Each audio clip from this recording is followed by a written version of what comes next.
राधा राधा रटो। तुम्हारे 2 ही बच्चे हैं, प्रभु के अनंत बच्चे हैं। सब जीव-जंतु, पशु-पक्षी सबका। कोई-कोई 40-40 किलो मांस एक बार आहार करता है। भगवान का वो भी बच्चा भूखा नहीं रहता।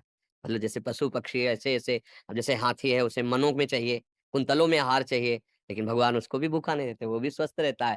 मांसाहारी पशुओं को मांस देते हैं, भगवान जिसको जो चाहे वो भोजन देते हैं। तो इसलिए हमें अपने बच्चों के लिए प्रयास करना है, पर दुखी नहीं होना है। उनका भी तो भाग्य है, भगवान उनके भी तो पिता हैं, उनकी रक्षा करेंगे। नाम जप करो और भगवान के भरोसे रहो, तभी मंगल। भगवान के भरोसे हो जाओ, तो सब मंगल हो जाएगा। हम मान लो पति चल गए, तो आप कब तक टिकेंगे? हो सकता है कि आप बच्चों की परवरिश लायक ना रहें, फिर कौन करेगा? दुखी मत हो। सर्वलोक महेश्वर भगवान, एक बार सोझा जी का चरित्र हमने कई बार सुनाया है कि उनको गृहस्थी से वैराग्य हुआ। भक्त थे, ब्याह हुआ और नया बच्चा प्रकट हुआ जब, तो वैराग्य हुआ। वो सब देख कर के उनको बस अब निरंतर भजन करेंगे।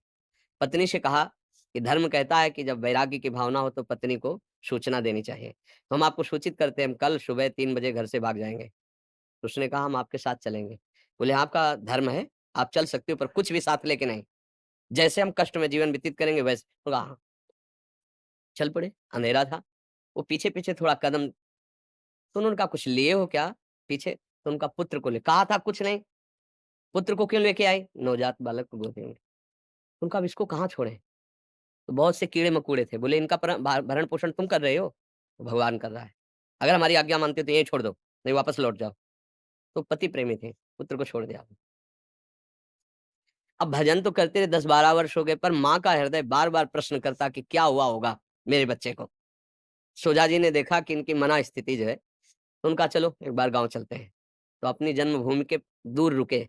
गाँव के लोग आए तो बाल बढ़ गए थे, सहसा नहीं पहचान पाए। तो उन्होंने कहा कि तुम्हारे गाँव में एक सोझा जी रहते थे और जब वैराग्य से घर से निकले तो उनकी पत्नी पुत्र लेके निकली थी। तुम्हें पता है उस पुत्र का क्या हुआ? उनका हाँ, हाँ, जेवी सोझा जी गए तो सोझा जी के मित्र थे राजा।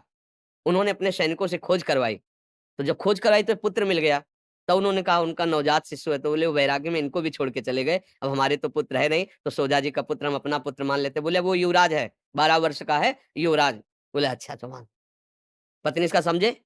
अगर हम रहते, तो उसे ये नहीं बना पाते। भगवान के सहारे छोड़ दिया।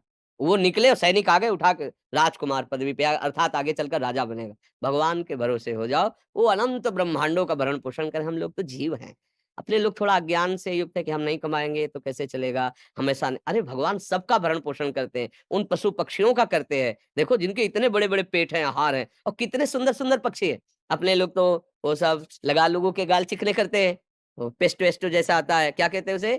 क्रीम-व्रीम ऐसे लगा के और पशुओं को पक्षियों को देखो, एकदम ऐसे नीला, लाल ऐसे कितने रंग-बिरंगे पक्षी, कैसा भगवान श्रृंगार किए हुए। भगवान के भरोसे रहो। भगवान का आश्रय ले लो, सुखी हो जाओगे, बात अंदर से मान लो, ये दुःख नहीं होगा। हम लोग कब कब तक ये नाशवान शरीर है। मान लो अभी आपका, फिर बच्चों का क्या होगा? आप निश्चिंत रहो, वो भगवान है, वो आज तक कभी ऐसा नहीं हुआ, वो अनाथों का नाथ है। आप जितना सुख नहीं पहुँचा सकते, उतना वो सुख पहुँचाते हैं। और जब तक अहंकार रहता है, तब तक लगता है कि मैं कर रहा हूँ, जब अहंकार गलित हो जाता है, तो दिखाई देता है कि वही विश्व ब्रह्मांड में उसी का सारा खेल चल रहा है। केवल हम अज्ञान से समझते हैं कि अगर हम अपने परिवार का भरण-पोषण न करें, तो परिवार मर जाएगा। लेकिन जब वो मर जाता है, तो अच्छे से परिवार का भरण-पोषण होता है, थोड़े दिन शोक रहता है, फिर वैसे ही सब। तो इसलिए सावधान रहो, नाम जप करो, तो भगवद आश्रित रहो, भगवान सबका भरण-पोषण करते हैं, तुम्हारे बच्चे का भी भरण-पोषण वही करेंगे।